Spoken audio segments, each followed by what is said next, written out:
Ever hear a question that sounds totally innocent, but your gut screams something's wrong? A soft tone, a harmless smile. Yet the second you answer, you realize you just stepped into a game you can't win. This is the art of the liar.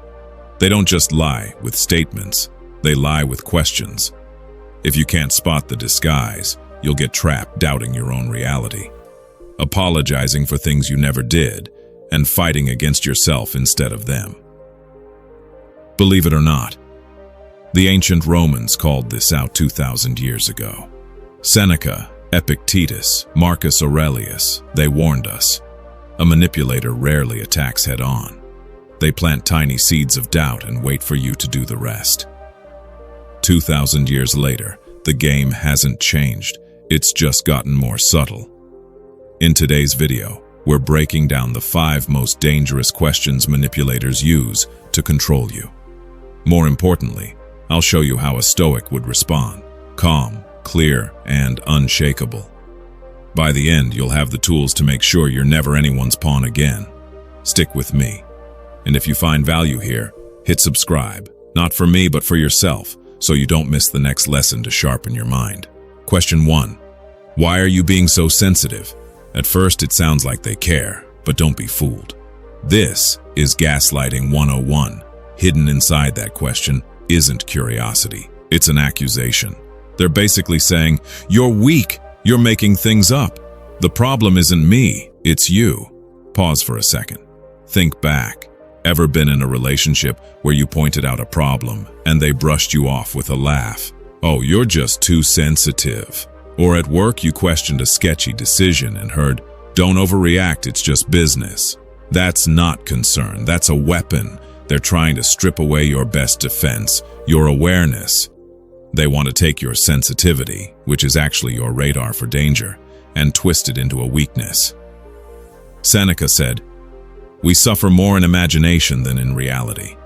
Manipulators know this. They plant doubt in your head until you start believing you're the problem. But here's the truth. Sensitivity isn't weakness, it's awareness. People who feel deeply notice the cracks in the wall before anyone else does. Like the analyst who spots fraud when everyone else calls them paranoid, or the partner who senses a betrayal months before it comes out. That gut feeling, that's your early warning system. So what would a Stoic do? Marcus Aurelius said that if someone can show him the truth, he'll gladly change. But someone who values you won't shame you for noticing things. Only people hiding something are afraid of your perception. Next time someone drops the line, "Why are you being so sensitive?" Don't get angry. Don't defend yourself. Just look at them and calmly say, "I'm not being sensitive. I'm being observant." Does that make you uncomfortable? 1 sentence. Watch the mask slip. Question 2. You trust me, right?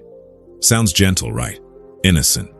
But deep down, this isn't a question. It's a trap, because anyone who demands trust instead of earning it has already shown their hand. Think about it.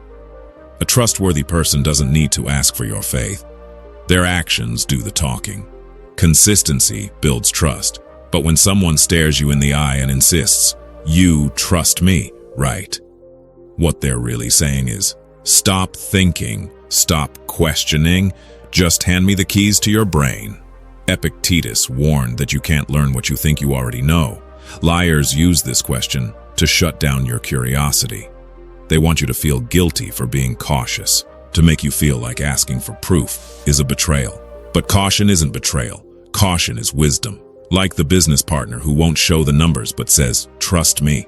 Or the partner hiding their phone who asks, "Don't you trust me?" That's not building trust. That's demanding blind faith. How would a Stoic respond? Not with panic, not by getting defensive, but with apatheia, keeping your cool. When you hear, "You trust me, right?" Pause, breathe and say, "Trust is earned through consistency. Are you asking me to ignore my judgment?" That one line flips the script. Now the spotlight is on them. A liar will stumble or get mad. A person of integrity?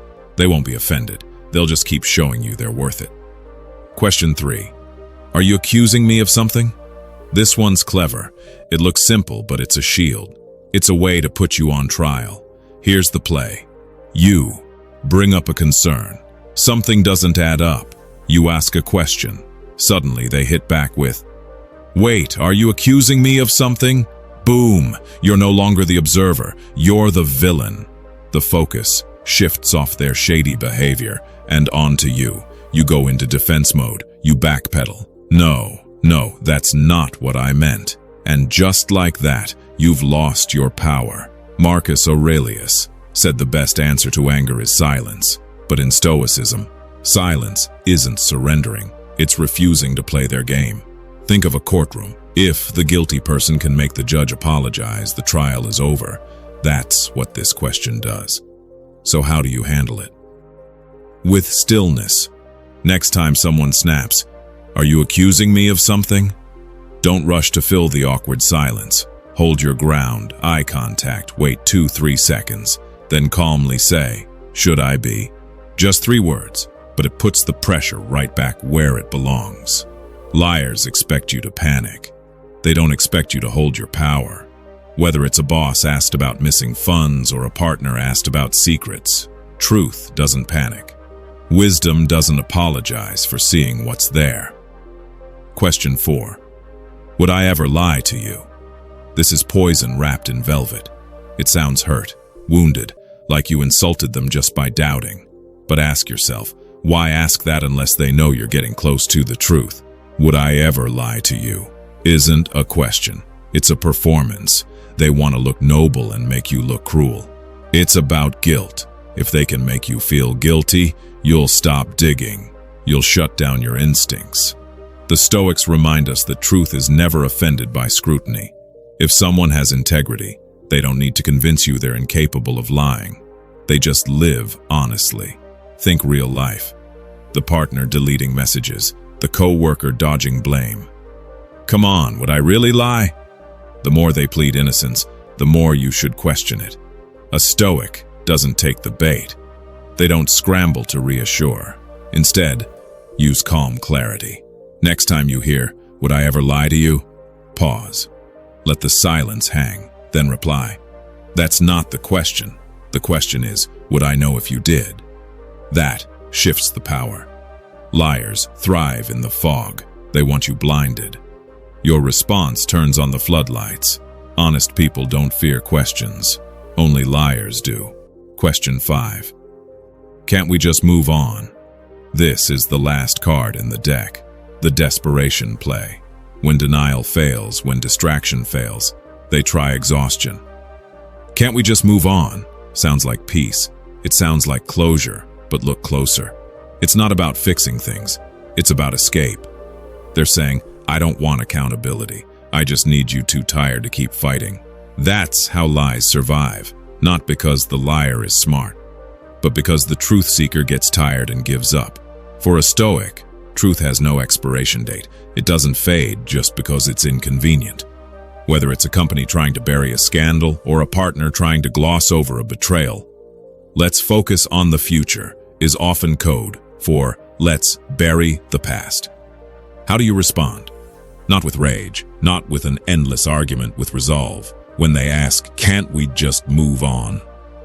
Breathe and calmly answer, "I'll move on when I understand what happened, not before." That sentence anchors you. It tells them you can't be rushed. Your peace is built on clarity, not fatigue. When you refuse to surrender, their game is over. Stoic mindset and conclusion. Here's the bottom line. Liars thrive on emotion. They don't need facts or logic. They just need you to lose your balance. They use guilt, shame, and exhaustion to control you. This is where Stoicism is your shield. Epictetus taught us to know what is in our control and what isn't. That distinction is freedom. When they try to guilt you, their feelings aren't your responsibility. When they call you too sensitive, remember, awareness is a strength. When they try to wear you down, remember, truth has no deadline. Don't react at their pace. Observe, breathe, choose your response. Imagine standing in a storm, winds howling, thunder crashing, but you remain unmoved. That is the Stoic mind. The manipulator's weapon only works if you give them a reaction. Take that away, and the weapon shatters. You now know the moves, you know the traps, but you're no longer a pawn. You are the player. You don't need to shout or rage. You just need to see clearly. You aren't cruel for having standards. You aren't weak for noticing deception. You are awake. And in a world of shadows, the awake are feared.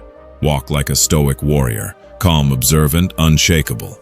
If this hits home for you, tap like, subscribe to the Stoic Strat, and share this with someone who needs it, and drop a comment with just 3 words. I choose clarity. Use arrow up and arrow down to select a turn, enter to jump to it, and escape to return to the chat.